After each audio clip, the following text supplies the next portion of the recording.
All right, Bulls Nation, Anthony Davis and the Mavericks. Are they heading for a divorce in the wake of Nico Harrison being fired for the Luka Doncic trade?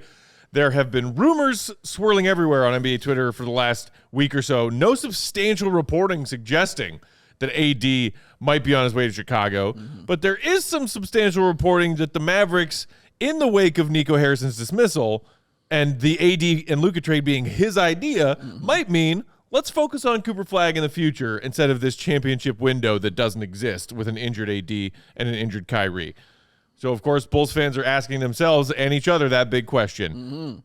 Might the Bulls get involved if the Mavs start calling teams about Anthony Davis? Should they? And what would it take? Big Dave? Yeah. Let's start with the should they. Should they? If the Mavericks call AK and say, are you interested in Anthony Davis? Do you want his immediate answer to say, yes, let's talk? No, I do not want that to be his immediate answer. I want his immediate answer to be hell yes. Oh, let's okay. talk. Let's have a discussion right now. Do you need me to fly down to Dallas to talk about this? Without a doubt. Why? Because we know that the Bulls have talked about part of the things that they want to do, Matt, is bring in one of those big-time free agents. That's what they want to do. They want to bring in a big name with this team that they're putting together while they're building this culture. And a guy like Anthony Davis, even having these ties to the city as he does, I mean, it just seems like something the Bulls would absolutely love to do. And Anthony Davis, still got some stuff left in the tank, man. This is still, even on the decline that he is, this is still a 20-plus, 10-rebound-plus, 4 or 5 assists guy who's going to play incredible defense for your team. So, yeah, the Bulls are lacking in several of those areas that I just stated right there. And you can shore that up with a guy like Anthony Davis. So, yes, there's nothing wrong with having the discussion and having the talk. I think they absolutely should be talking about this. The Charlotte Hornets, the Utah Jazz without Walker Kessler, Texas Ranger, the Indiana Pacers without Miles Turner. Those are 3 teams that have had better defenses than the Bulls over the last 2 weeks. So when you think about, okay, the Bulls want to be competitive this year. They want to build on the 5-0 start they had the season. Well, they're 2-5 in their last 7 games over the last 2 weeks, and their defense has been really bad. It's 25th in the league. You're just not going to win at a remotely high level if you don't have somebody that can really anchor that defense. The Bulls are trying to do this whole thing where they're more physical at the point of attack, try to take away drives from happening, and that's going to help their defense. Those things are true, but you still need to have an anchor down there, and I think Anthony Davis, his reputation right now is not great because he came into camp out of shape. He wasn't playing great. He gets injured all the time. To me, though, there are very few guys in the league that I think really fit perfectly how the Bulls want to play and with what they need at the center spot. And I think Anthony Davis might be one of them. Still an elite rim protector, still somebody who is really going to transform who you are on that end. And I think it really can change the Bulls' both floor and ceiling. We can talk about what the deal would look like. We can talk about how much he has left in the tank or how many games they could rely on from him. All valid concerns. But to me, I think big picture, the answer would be yes, given the price, just because he's the kind of talent that could really change things for this Bulls team. Without a doubt. I think his talent would absolutely raise the floor of the roster the Bulls have now, even if you're obviously sending back some player or players, most likely, to match salaries in a midseason trade for AD and who those players might be. Raising the floor, yes. The ceiling, I'm not so sure. The ceiling might be, hey, this could be a second-round playoff team instead of maybe trying to fight their way to a first round through the play-in tournament or maybe getting bounced or getting bounced in the first round. I would argue that is raising the ceiling, but go on. Okay, fair enough. Some Bulls fans see the ceiling as actually competing for championships, which I would call conference finals and finals. I'm sorry, but that's my standard as a Bulls fan. I think it should be the standard for every Bulls fan, but fan how you want to fan. But AD, I mean, in the 5 games he's played for Dallas out of the gate this season, we know he's also been sitting with some injury issues. He's averaging 21 and 10, shooting 52% from the field. There is still some Anthony Davis in there. And I think AK has been preaching about flexibility along with competing while building this younger roster. It's a lot of things all at once. AK could help them as a vet, and he's only under contract for 2 more years. He does have a player option in the 27-28 season for $62.8 million. Good for him. But in the meantime, if he raises your team's floor and maybe ceiling a little bit for a season and a half, and then you cross that, player option when you get to it, maybe he picks it up, or maybe he, thinks he can get one more big multi-year payday on a fresh contract, and that's somewhere else. At this point, if you're the Bulls and you're trying to be competitive, And the cost is the Portland pick, another future first, maybe has protections, maybe not. And some of the journeyman pieces you got on your roster to match salaries right now, I don't see a huge downside. Would I include Kobe White in this deal? Absolutely not. Would I give up like 3 first-round picks unprotected? Absolutely not. I don't think that's going to be what the cost is. You look around the league and what teams might be interested in. Anthony Davis, it just doesn't really feel like there's a robust market out there for him. And I think the Bulls are in a position where, because they're paying like their lead guys right now, Giddey and Kobe White, so little, they can't afford to take on a bigger contract in the form of somebody like Anthony Davis and not rely on him to play 75 games, not rely on him to be a 25-point-per-game scorer.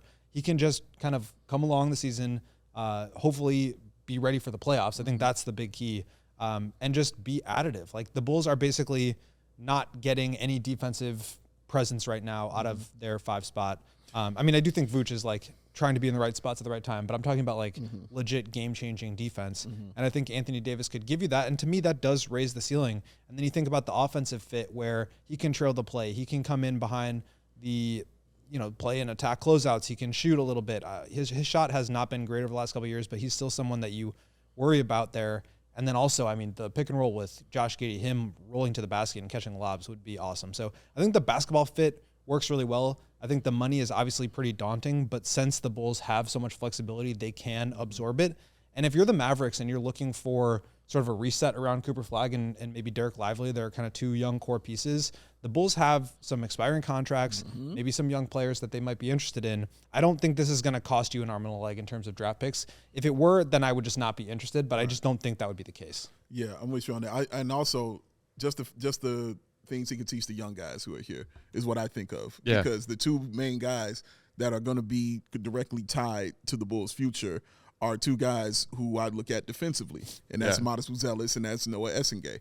So if I'm looking at those 2 guys and knowing that Anthony Davis is somebody they can sit next to, absorb what he's doing, see what he's doing, how he prepares, what he does in practice, all those, things, all those bells and whistles right there, then I think that's an awesome thing. Also, just looking at it on the floor, Matt, just the fun part of it, just him and Josh Giddey running pick and rolls and running alley-oops and all that stuff all day, and those pick and pops, it's going to look silky. Like, just giving him the basketball and letting him clear out on guys is attractive to me. Like, I don't think there's a change in the regular, and I said this to you guys when we were having a meeting, like, I don't think it's a change in the regular season so much for this team. I think you'll still be the same kind of regular season team, but there's a change in your playoff team. When you get a guy like Anthony Davis, then you have a solidified guy I can give the ball to. Bulls have been struggling with that. We see that this season, but Anthony Davis is that and just a little bit more when it comes to give me the ball, I'll get you guys some points.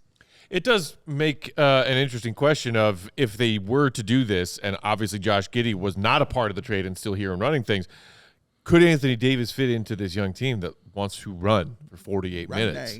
And can he contribute offensively in the ways that we know he's been able to do throughout his illustrious career within that Bulls system, or does it disrupt the system? I think there can be some of that fun, Giddey to AD action. Yeah. We also know that he can, enjoy his ISO possessions at times, and that can slow things down. Yeah. Also, sometimes you need those buckets that are more structured in the half court, especially in playoff games, those are facts. Which is, again, the goal. Dave, I think you mentioned the Chicago thing earlier. That's the other interesting part of this. The question of would you do this or would you not do this?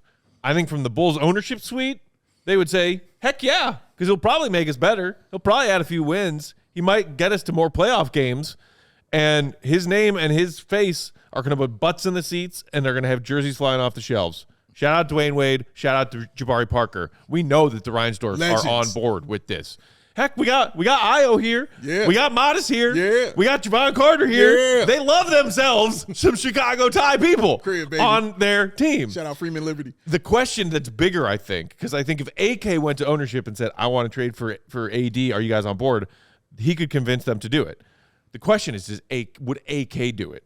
Especially knowing that Nico Harrison just got fired down in Dallas for a trade that backfired. That's maybe a topic for another discussion where we could really break it down. My initial thought would be no, just because I think they've been so adamant about having flexibility. But let me run this fake trade by you guys and see what you think. And maybe this is enough, maybe it's not, but this is what I just came up with that I would feel comfortable with. So Anthony Davis for Vooch, Patrick Williams, Dalen Terry, the pick that the Bulls are owed from Portland, which is lottery protected, so it cannot be higher than 14. And then your own pick in 2027, maybe some light protections on that. So 2 picks, both protected, 1 your own, 1 not. And then basically players that don't really feel like a big piece of your core. You offer them some expiring money. You offer them some young players, and you swap Anthony Davis in there. I would do it. Joey don't look like he'll do that. What kind of protection?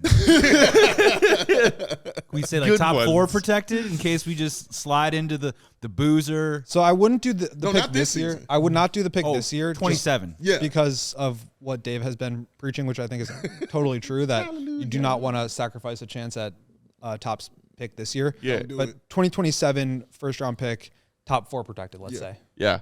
And like it always hurts to watch those first round picks go out the door, especially, you know, if you watch them turn into names and players like Franz Wagner has become for Orlando from that OG Vooch trade.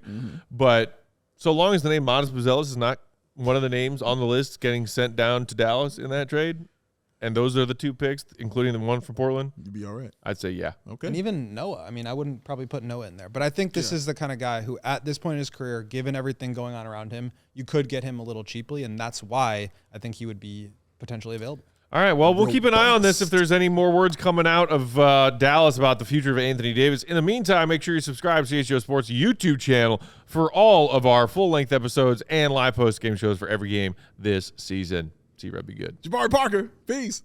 Bye.